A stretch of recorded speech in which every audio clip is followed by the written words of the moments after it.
Hello to all.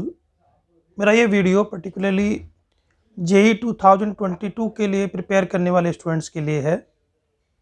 जैसा कि आप सभी को पता है कि आपका सिलेबस अब ख़त्म होने को है, तो आप एक राउंड ऑफ सिलेबस जेई 2022 के लिए कंप्लीट कर चुके हो। मतलब ये है कि आप अपना 11th और 12th का सिलेबस कंप्लीट कर चुके हो। तो अब कंसर्न है कि जो सिलेबस हमने किया है इसके बेस पे हम जेई में अच्छा स्कोर कैसे करें। पर्टिकुलरली जेई मेन में पहला टारगेट है, उसके बाद जेई एडवांस होगा। तो सबसे पहले जेई मेन ही टारगेट होगा। और बहुत सारे लोगों का ये कंसर्न है कि because of different reasons, online classes, online time devotion, बहुत सारे डिस्ट्रक्शन हुए, उसकी वजह से हम कोर्स को ढंग से कंप्लीट नहीं कर पाए, क्लासेस में ढंग से कंसंट्रेट नहीं कर पाए और सोशल मीडिया पे या यूट्यूब पे या डिफरेंट एक्टिविटीज़ में हम कंसंट्रेट ज़्यादा करें, इस वजह से पढ़ाई पे उतना कंसंट्रेट नहीं कर पाए, तो we do not have sufficient confidence. तो प्रैक्टिकली क्या ये पॉसिबल है कि हम इस कंडीशन में भी ज़्यादा अच्छा कर पाएँ? तो उसी का हम आज थोड़ा एनालिसिस करते हैं कि क्या अभी भी हमारे लिए पॉसिबिलिटीज़ हैं कि हम कंसंट्रेट करके इस साल भी ज़्यादा अच्छा परफॉर्म कर पाएँ, या इस साल हम खाली बोर्ड पे परफॉर्म करें, बोर्ड पे फोकस करें और नेक्स्ट ईयर फिर जेई के लिए तैयारी करें। तो हम 3 कैटेगरी में यहाँ पर हम डिवाइड करके डिस्कशन कर सकते हैं। एक जो कंपैरेटिवली फोकस कर पाए, जो एक राउंड ऑफ रिवीजन कर चुके हैं, जो आप कह सकते हो कि आर्काइव कंप्लीट कर चुके हैं, पिछले 30 इयर्स के, 35 इयर्स के जेई मेन के और जेई एडवांस के क्वेश्चंस निकाल चुके हैं, तो उनको मेनली जेई एडवांस के लिए फोकस करना है। तो जेई एडवांस के बाद हम किसी नेक्स्ट वीडियो में करेंगे। इस फर्स्ट कैटेगरी को हम छोड़ देते हैं इस वक्त के लिए, जिनकी तैयारी अच्छी है वो अपनी तैयारी करते रहें।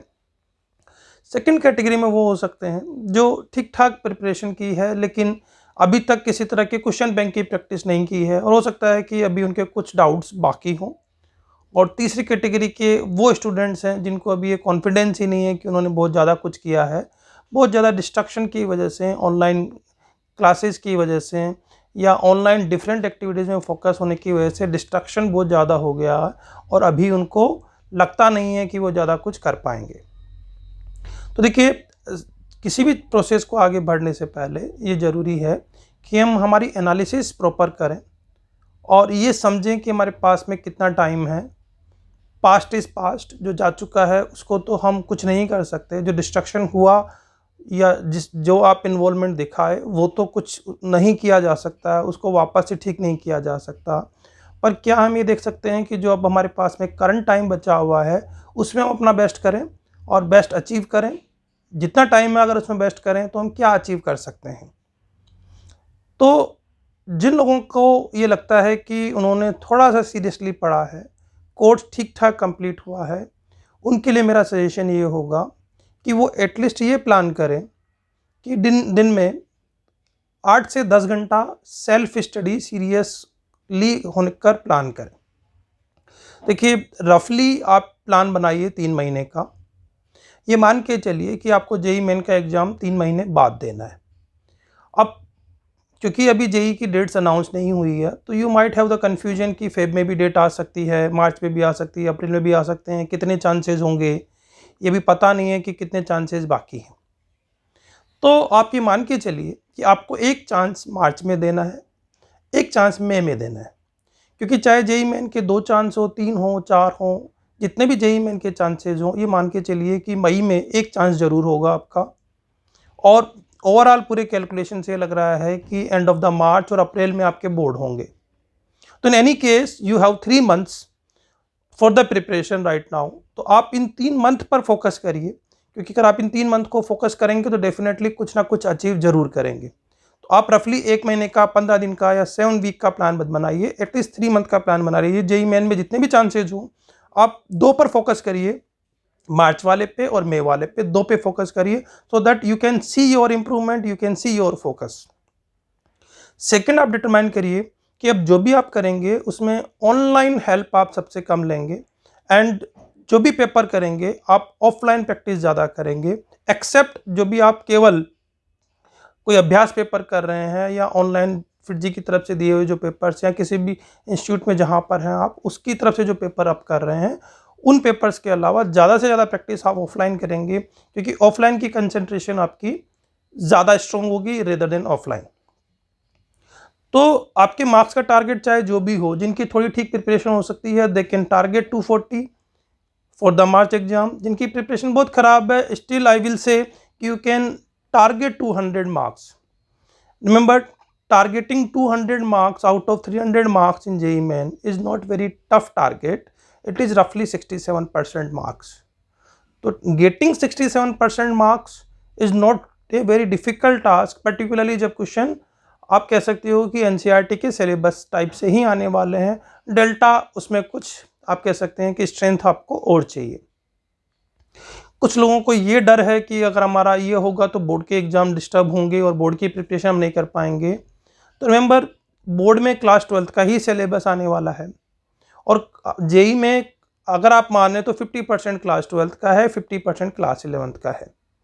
तो आप अगर 200 मार्क्स की तैयारी कर रहे हैं, ये जानना चाह रहे हैं कि मार्क्स में मुझे 200 मार्क्स लाने हैं जेई मेन में, तो उसमें से आप मान लीजिए कि 200 में से 50% 150 मार्क्स की तैयारी तो आप 12th से ही कर सकते हैं, क्योंकि अगर आप चाहते हो कि बोर्ड में आपके 90% मार्क्स आएँ तो वहाँ पे आप तैयारी करोगे ही करोगे।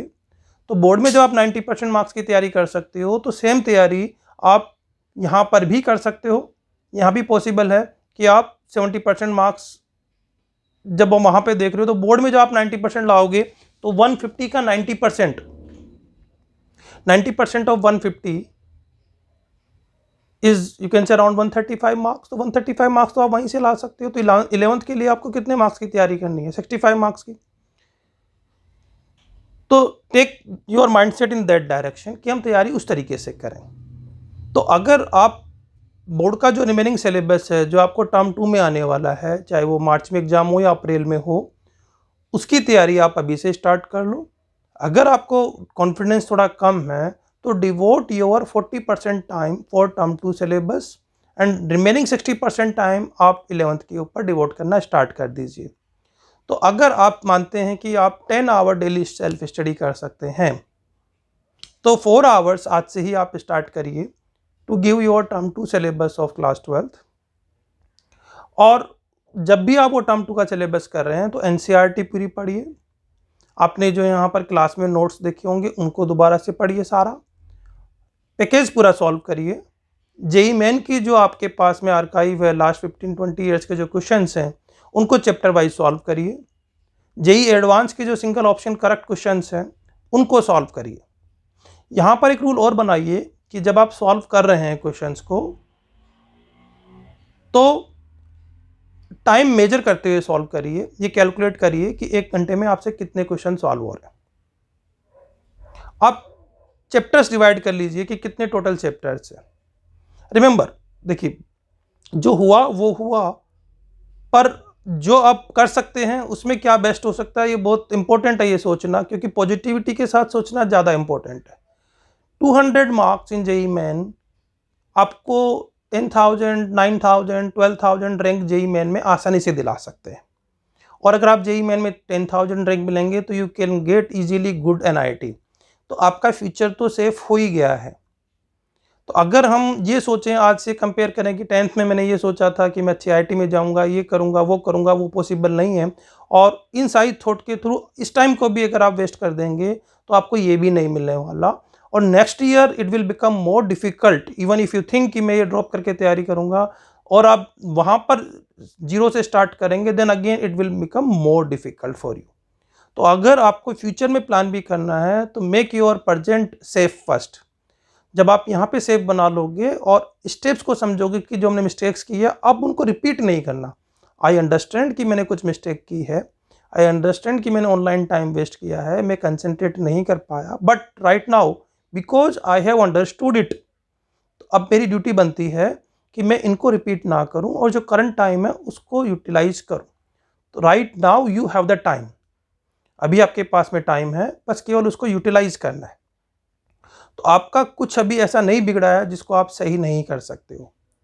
तो पहले हम मार्च की बात करें और हम ये स्टार्ट करें कि आप ऑर्डर चाहे जो भी करो, मैं एक वे में आपको एक्सप्लेन कर रहा हूँ कि 40% टाइम 4 घंटा डेली हम जो हमारा टर्म 2 का बोर्ड का सिलेबस है प्लस साथ में उसके हम जेई मेन की प्रिपरेशन करें, उस तरह के क्वेश्चंस करें, उस पर डिवोट करना स्टार्ट कर दें। तो आई थिंक कि आपके पास में मान लेते हैं कि फिजिक्स केमिस्ट्री मैथमेटिक्स तीनों को मिलाकर 5-6 टॉपिक्स ऐसे होंगे जो टर्म 2 के होंगे, और अगर हम 4 आवर्स डेली देंगे तो within 1 month, within 45 days you will be able to complete all the topics.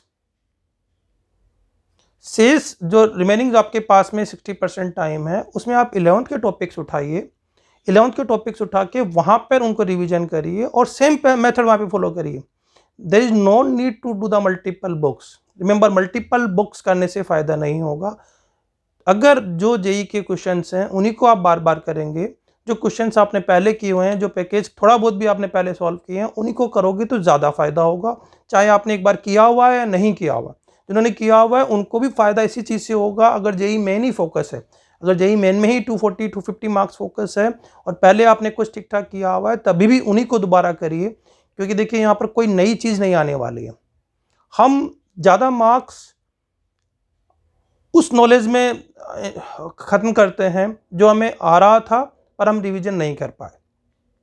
नए नॉलेज की वजह से मार्क्स नहीं जाते हैं, मार्क्स उस नॉलेज की वजह से जाते हैं जो हमें आता था, हम गलत करके आ गए, इस वजह से मार्क्स ज़्यादा डिडक्ट होते हैं। खासकर आप देखोगे जो सिंपल क्वेश्चन हैं उनमें ऐसा होता है, क्योंकि हम रिवीजन को प्रॉपर नहीं करते, रिवीजन हमको बोरिंग लगता है। तो अगर हम 10 घंटा डेली ये स्टडी कर सकते हैं, you have the sufficient time to get 70% marks in JEE Main, and it is, remember, it is very very good marks. ये आपको एक स्टेबल कैरियर देगा, एक अच्छा कैरियर देगा, अच्छी एनआईटीज़ में एडमिशन करने की अपॉर्चुनिटीज़ आपकी बढ़ेगी।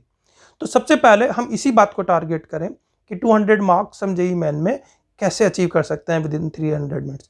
डेली आप कोशिश करिए, डेली एनालिसिस करिए कि आज मैंने कितने क्वेश्चंस किए, क्योंकि जब आप कोई भी मान लेते हैं कि आपने एक चैप्टर उठाया, उसके 30 क्वेश्चंस थे और आपने 30 क्वेश्चन को सॉल्व किया, तो आप ये नोट करिए कि 30 क्वेश्चन सॉल्व करने में कितना टाइम लगा और क्या आपकी एक्यूरेसी है, क्योंकि जब आप ये कर रहे हो तो पेपर की प्रैक्टिस अपने आप ही हो रही है आपकी। तो जब आप ये करना स्टार्ट करोगे तो धीरे धीरे आपकी इफिशियंसी बढ़ेगी। हो सकता है कि फर्स्ट डे जब आप 30 क्वेश्चंस करो 3 आवर्स आप इन्वॉल्व कर दो, 4 आवर कर दो, but your target should be कि 30 मार्क्स के लिए maximum your time should be 2 hours, not more than 2 hours. और धीरे धीरे कोशिश करिए कि वो 2 आवर्स के 90 मिनट्स में कन्वर्ट हो जाएं, और अगर आप उसको 60 मिनट्स तक ले आएँ तो बहुत ही अच्छा है, क्योंकि आपको 75 क्वेश्चंस करने हैं। जेई मेन की बात करोगे तो विद इन 3 आवर्स, तो इसका मतलब है 1 घंटे में लगभग आपको 25 क्वेश्चन करने हैं। तो धीरे धीरे आपकी स्पीड ये होनी चाहिए कि 1 घंटे में आप 30 क्वेश्चन ऑन एवरेज कर पाए। अब टारगेट करिए कि आपकी क्या स्ट्रेंथ है फिजिक्स, केमिस्ट्री, मैथमेटिक्स में, और केमिस्ट्री में टारगेट करिए कि एटलीस्ट आउट ऑफ जो आप 300 मार्क्स है, इसका मतलब 100 मार्क्स का केमिस्ट्री होगा, तो out of 100 marks you can easily achieve 70, 75, 80 marks. बस आप ये माइंड से निकाल दीजिए कि ये चैप्टर मुझे अच्छा लगता है, ये चैप्टर मुझे अच्छा नहीं लगता। आप ऑर्गेनिक और इनऑर्गेनिक केमिस्ट्री की जो रिएक्शंस हैं, जो आपने नोट्स में पढ़ी है, जो आपके पास में पैकेज है, जो आप प्रीवियस ईयर्स जेई के क्वेश्चन से देखोगे, उनके फास्ट रिवीजन करना स्टार्ट कीजिए। 2 टाइम, 3 टाइम, 4 टाइम, 10 टाइम, जितनी बार आप रिवीजन कर सकते हैं उनको रिवीजन करिए।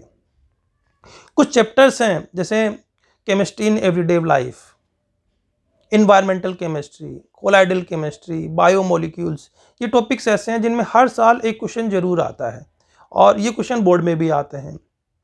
तो कुछ कुछ ऐसे टॉपिक्स हैं जिनमें क्वेश्चन आना ही आना है, पर वो हमको बोरिंग लगता है। एनसीईआरटी में कुछ टेक्स्ट में से क्वेश्चन सीधे आते हैं, कुछ टेबल्स में से कुछ इन्फॉर्मेशन सीधे क्वेश्चन आते हैं, लेकिन वो हमें बोरिंग लगता है, इसलिए नहीं करते हैं।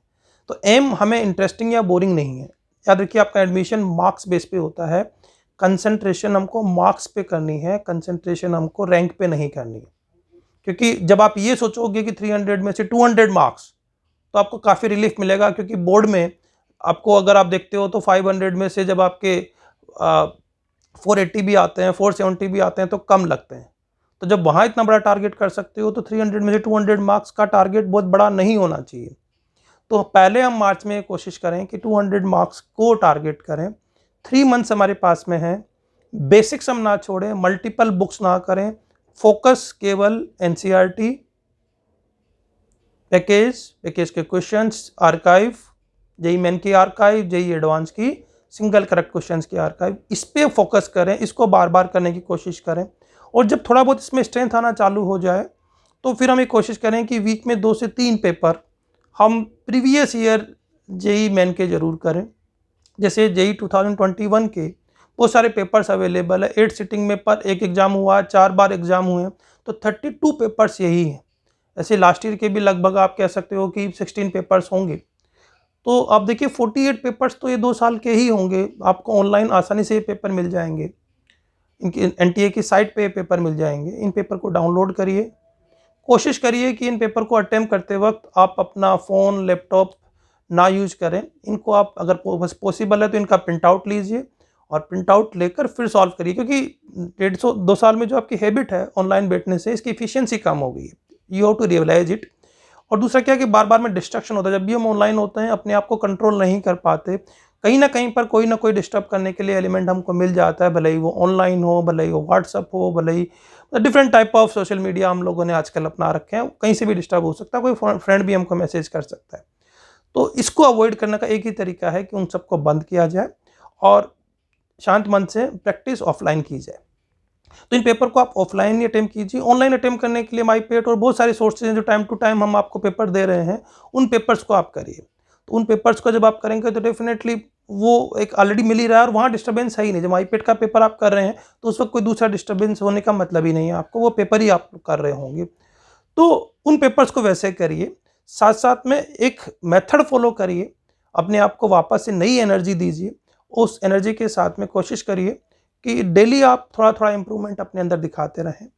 तो आई थिंक कि अगर आप ढंग से प्लान करेंगे अभी भी तो 200 मार्क्स कोई बहुत डिफिकल्ट नहीं है, भले ही आपकी तैयारी जिस भी लेवल की हो।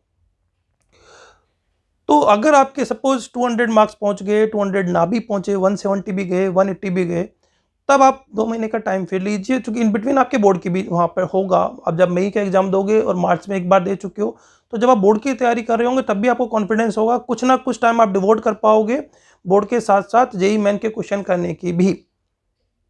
तो अब आपके पास में फिर से आप मान लीजिए 1 महीना आपने बोर्ड में दिया और 1 महीना आपके पास में और बचा, तो फर्दर फिर हमको यही चीज़ें फिर से रिपीट करनी है। याद रखिए इन्हीं चीज़ों में ही हमको परफेक्शन लाना है। परफेक्शन ही आपको मार्क्स की तरफ ले जाएगा, आप नई चीज़ें करेंगे तो नहीं ले जाएगा। तो जैसे मैंने कहा कि 48 पेपर सही है, तो हो सकता है कि सारे पेपर आप यहाँ पे कर ही नहीं पाओगे, हो सकता है कि 50% पेपर यहाँ पे आप कर पाओगे, हो सकता है कुछ चैप्टर आपके फिर भी छूट जाएंगे, क्योंकि जब हम 200 मार्क्स की तैयारी कर रहे हैं तो हो सकता है कुछ ना कुछ टॉपिक हमारे फिर भी छूट गए होंगे। तो 11th के जो टॉपिक फिर भी छूट जाएँ, या 12th में जो आप ढंग से तैयारी नहीं कर पा रहे हो अभी, तो इसको आप फिर जो अप्रैल में और मई वाला जो अटेम्प्ट आप लोगे वहाँ पर आप फिर से कोशिश करिए कि मई में अगर आप 10% मार्क्स और इम्प्रूव कर लो, तो अगर आप 10 to 15% मार्क्स और इम्प्रूव कर लो, 230 मार्क्स ले आओ, और 230 मार्क्स भी आपकी रैंक विदिन 5000 आ गई, तो आपको तो इसी दिल्ली में ही कंप्यूटर साइंस मिल जाएगी, आपको डीटीयू में, एनएसआईटी में मिल जाएगी आपको। तो कहने का मतलब ये है कि आपका एक बहुत अच्छा फ्यूचर जो है वो इस मेथड से अभी भी हो सकता है, भले ही आपका कितना ही डिस्ट्रक्शन हुआ हो। क्योंकि आप एक चीज़ और याद रखिए, जो डिस्ट्रक्शन आपको हुआ है वो यूनिक आपको नहीं हुआ है, इसलिए बहुत ज़्यादा डिमोरलाइज होने की ज़रूरत नहीं है। ऐसे थाउजेंड्स और लैक्स ऑफ स्टूडेंट्स होंगे जिनके साथ में डिस्ट्रक्शन हुआ है और वो सेम ही प्लेटफॉर्म पे होंगे। पर जिसको कहते हैं कि जब जागो तभी सवेरा, वही बात हमारे साथ भी लागू होती है।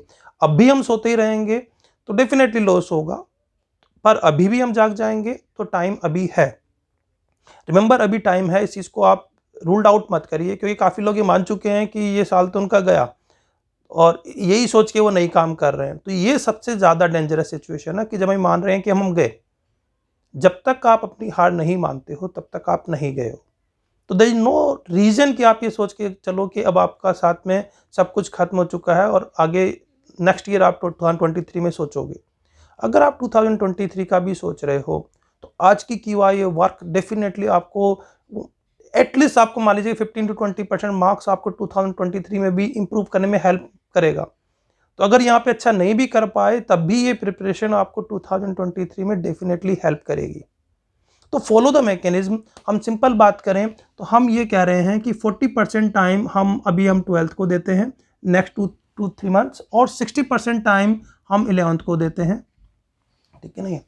अगर आप on average 8 hours minimum self study कर रहे हो और वीक में 2 पेपर आप सॉल्व कर रहे हो, तो व्हाट आई एम सेइंग कि 2 पेपर करना और साथ में इसका एनालिसिस करना। देखो पेपर करने का एक ही एम है कि जब आप पेपर करो जेईई मेन का प्रीवियस ईयर का, तो जो क्वेश्चन आपसे नहीं हो पा रहे हैं उनको आप टिक करो कि वो क्वेश्चन क्यों नहीं हो पा रहे हैं, वो चैप्टर आपको डिफिकल्ट लगता है या वो चैप्टर किया हुआ ही नहीं है, उसको एक अलग टिक मार्क कर दो कि बाद में करना है। जो चैप्टर आपने रिवीजन कर रखा है वो भी गलती हुआ है तो यानी कि फिर से उसको रिवीजन करना है। तो this analysis is very much required कि आप सिली मिस्टेक कर रहे हो, क्वेश्चन ढंग से नहीं पढ़ा है, कितने टाइम में पेपर सॉल्व हुआ है, ये एनालिसिस बहुत वर्क करेगी। तो अभी आप ये कर सकते हो कि वीक में 1 पेपर से स्टार्ट करो, फिर नेक्स्ट वीक में 2 पेपर कर लो, फिर 3 पेपर कर लो, लास्ट में जाके number of papers alternate day कर लो या डेली आप 1-1 पेपर कर लो।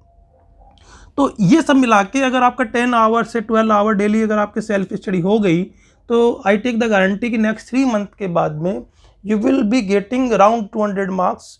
अब वो 200 भी हो सकते हैं, 190 भी हो सकते हैं, 210 भी हो सकते हैं, 180 भी हो सकते हैं, but what ever it is, जब तक कितने मार्क्स आपके पहुंच गए और जिनकी तैयारी अच्छी है definitely they will achieve 240 marks.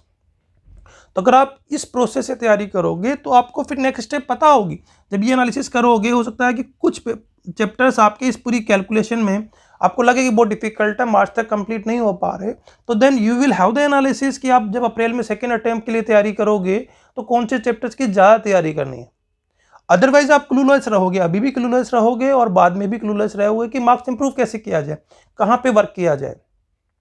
तो मार्क्स इंप्रूव करने के लिए हमें प्रॉपर एनालिसिस, एंथुसियाज्म, सही टारगेट को बनाना और ये समझना, अपने आप में कॉन्फिडेंस रखना कि हम अभी भी अच्छा कर सकते हैं, इन सब के बिना पॉसिबल नहीं है। तो अगर आप कोशिश करोगे तो ये सब आसानी से हो सकता है। एनसीईआरटी को बार बार जरूर करिए, एनसीईआरटी पे जो भी की पॉइंट्स हैं उनको टिक जरूर लगाइए, ठीक है नहीं। एनसीईआरटी बड़ा क्रुशियल है, लेकिन कुछ लोगों को लगता है कि क्या हम एनसीईआरटी करके ही 200 मार्क्स क्रॉस कर सकते हैं खाली, तो आंसर है नो, खाली एनसीईआरटी करके नहीं किया जा सकता। बट अगर आप सारे जेईई के पेपर कर रहे हो, बेसिक कॉन्सेप्ट कर रहे हो, क्लास नोट्स को पढ़ रहे हो, पैकेज कर रहे हो, हम जो बता रहे हैं उसको फॉलो कर रहे हो, और साथ साथ एक बड़ा की पॉइंट और भी है। कई बार हम ये सोचते हैं कि अब हमारा कोर्स इंस्टीट्यूट में ख़त्म हो गया है तो हम छोड़ दें, नहीं। रिमेंबर, ये सबसे बड़ी डेंजरस सिचुएशन है। आपकी इफिशियंसी हम जो 10 आवर्स कर रहे हैं वो हो ही नहीं पाएगी। अगर हम आपकी वीक में 2 दिन क्लास लगा रहे हैं जहाँ पर फिजिक्स, केमिस्ट्री, मैथमेटिक्स के टीचर्स आपके साथ डाउट डिस्कस कर रहे हैं, तो पहला चीज़ ये है कि टीचर्स आपकी हेल्प करना चाहते हैं। मेरा प्रैक्टिकल एक्सपीरियंस ये है कि वो हेल्प तो करना चाहते हैं पर आप हेल्प लेने के लिए कैपेबल ही नहीं हो। आपको पता ही नहीं है कि आपको हेल्प क्या चाहिए, और वो पता इसलिए नहीं कि आप क्लूलेस हो कि आपको तैयारी क्या करनी है। तो अपना एक बेसिक टारगेट बनाइए, जो हमने सिलेबस डिफाइन किया हो, जिस ऑर्डर में हम चलना चाहते हैं उसको लेकर अपनी तैयारी कीजिए और देखिए क्या आपको नहीं आता, और क्लास में फ्रेंकली उस चीज़ को सर के साथ डिस्कस करिए कि सर मुझे इन चीज़ों में दिक्कत है, मुझे ये कॉन्सेप्ट में अभी भी दिक्कत है, इसका रिवीजन चाहिए। अभी तो ऑनलाइन फैसिलिटी अवेलेबल है, कोई आपको चैप्टर नहीं पता तो उसके लिए रिक्वेस्ट कीजिए, पता है। आई विल सजेस्ट कि आप अपना क्वेश्चन डाउट लेके आइए, सर से डिस्कस करिए, ऑफलाइन आइए, यहाँ पर टीचर्स अवेलेबल है। तो नेक्स्ट 3 मंथ में आप मैक्सिमम फ़ायदा उठाने की कोशिश कीजिए टीचर्स के साथ में। वो तभी होगा जब आप पहली बात ऑनेस्ट रहोगे, हम्बल रहोगे, टीचर्स के साथ में ये बताओगे कि यू आर मोस्ट सिंसियर। देखिए कोई भी टीचर उस बच्चे की हेल्प सबसे ज़्यादा करना चाहता है जिसमें वो बेसिक डिसिप्लिन, सिंसियरिटी देखता है। तो वो डिसिप्लिन और सिंसियरिटी आप अपनी दिखाइए कि आप बहुत ज़्यादा विगरस हो अपने पढ़ाई के लिए और अपनी रैंक लाने के लिए। तो जब आप टीचर्स की हेल्प ना सीखोगे तो 2 फायदा होगा आपको। एक तो आपके जो बहुत सारे कॉन्फ्लिक्ट माइंड में वो कम होंगे, आपका एंथुसियाज्म बढ़ेगा, आपकी इफिशियंसी बढ़ेगा। अभी आप जो प्लान कर रहे हो 10 आवर्स पढ़ने का, वो घर बैठ के नहीं हो पाता। अगर हो पाता तो आप 1.5 साल में पहले ही कर लेते ना उसको। अब समझिए कि ये सारी जो ऑनलाइन क्लासेस हुई और ये आपका डिस्ट्रक्शन हुआ, वो आइसोलेशन की वजह से तो हुआ ना। अगर ये सारा चीज़ नहीं होता तो डिस्ट्रक्शन होता ही क्यों आपको। तो अगेन हमें रिपीट नहीं करना उसे सारी प्रोसेस को। तो ज़रूरी है कि हम क्लासेस में अटेंटिव रहें, क्लास में जो भी चल रहा है, जो भी डाउट चल रहा है उसको अपना डाउट मान के सॉल्व करने की कोशिश करें। ये ना माने क्लास में मैंने 1.5 घंटे की क्लास की, उसमें पता नहीं क्या क्या डाउट चल रहे थे। डाउट जो भी चल रहे थे आप समझिए वो जेईई से रेलिवेंट ही चल रहे थे, आपके मतलब के होंगे, कुछ ना कुछ इन्फॉर्मेशन मिलेगी। और दूसरों को देखकर आपको ये जोश आना चाहिए कि मुझे भी करना है। अगर 1.5 घंटे में आपको ये लगे कि मेरा टाइम वेस्ट हुआ, तो टाइम तो आपके बहुत ज़्यादा वैसे ही वेस्ट हो रहा है। अपने माइंड से इस कॉन्सेप्ट को निकाल दीजिए कि क्लास करने से मेरा कोई टाइम वेस्ट हो गया क्योंकि मेरे रेलिवेंट टॉपिक्स या मेरे रेलिवेंट क्वेश्चंस नहीं थे। आपका कितना टाइम डेली वेस्ट हो रहा है आप खुद ही कैलकुलेट करके देख लीजिए, आप पागल हो जाओगे उस कैलकुलेशन के साथ में। तो क्लास के टाइम को उस तरह से मत देखिए, उस टाइम को यूटिलाइज करना सीखिए और साथ साथ में कम्युनिकेटिव बनिए, अपने भी डाउट्स लाइए, दूसरे के डाउट से ही फ़ायदा करना सीखिए। अपने ग्रुप ऑफ फ्रेंड्स को देखिएगा वो क्या कर रहे हैं, उनके साथ सेल्फ स्टडी अगर नहीं कर सकते हो तो यहाँ पे आके सेल्फ स्टडी करने का प्लान करिए। तो जब ये सारी एक्टिविटीज़ करेंगे डेफिनेटली एक नया एंथुसियाज्म आप में क्रिएट होगा, क्योंकि इन सब एक्टिविटीज़ के बिना आप इतना नहीं पढ़ पाओगे, ये भी आपको पता है। तो क्लासेस और relationship with the teachers are very very important for you, you have to understand. जब तक आप जेई मेन का और जेई फाइनल का एग्जाम नहीं देते हो, it is your duty to take maximum out of your teachers. It is your duty to have the good relationship with your teachers and to get blessing of them and to get guidance of them. उनके बिना आप नहीं पहुंच पाओगे, ये आप मेरे बात मान के रख लीजिए। आप जिस सक्सेस तक पहुंचना चाहते हो वहाँ का रास्ता यही है। इस रास्ते के बिना आप वहाँ तक नहीं पहुंच पाओगे। अगर आप अकेले ही कर पाते तो अब तक कर लेते। कई बार हम इस बात को समझ नहीं पाते और एक शेल में चले जाते हैं, और जब हम शेल में चले जाते हैं तो फिर बहुत बड़े नुकसान होते हैं, और फिर हम ये समझ भी नहीं चाहते हैं कि समझ पाते हैं कि ये नुकसान हमारे साथ हुआ क्यों। तो find out best out of you, take benefit of your teachers, get their blessing, get their help. उसके लिए इस पूरे सिस्टम को आप फॉलो करिए। इस सिस्टम को जितना आप फॉलो करोगे, जो हम डिफाइन कर रहे हैं उसको आप फॉलो करोगे, आई टेक द गारंटी आपका बेनिफिट होगा। तो बड़ा सिंपल है कि आने वाले टाइम को बेस्ट यूटिलाइज करने की कोशिश करिए, सिंपल रहिए, सिंपल सोचिए, आपका कोई लॉस नहीं हुआ है ये सोचिए, और आने वाले टाइम में जो बेस्ट करोगे उसका फ़ायदा अभी मिलेगा। बड़ा टारगेट है जेईई 2023 में अचीव करोगे। जिन लोगों की तैयारी ठीक ठाक है वो अभी से ही काम ये कर सकते हैं कि जेईई मेन की आर्काइव करें, जेईई एडवांस की आर्काइव भी पूरी निकाल लें, उनके न्यूमेरिकल क्वेश्चंस भी निकाल लें। बहुत डिफिकल्ट क्वेश्चन है, सब्जेक्टिव क्वेश्चन है, मत निकालिए, पर सिंगल करेक्ट क्वेश्चन और न्यूमेरिकल क्वेश्चन जेईई एडवांस के निकाल लीजिए। सारे जो 48 पेपर्स मैंने बताए इनको डेली एक पेपर प्रैक्टिस कर लीजिए। तो मार्च तक की अपनी तैयारी ऐसे कर लीजिए कि 250 मार्क्स की अपनी तैयारी कर लें, ताकि फिर आप आगे जाके जेईई एडवांस की तैयारी कर पाओ। Particularly for JEE advance we will discuss separately. अभी के लिए जेईई मेन के लिए इतनी गाइडेंस आप लोगों के लिए सफिशिएंट है। अगर आप फॉलो करोगे, आई टेक द गारंटी कि आपको फ़ायदा ज़रूर होगा। Best of luck.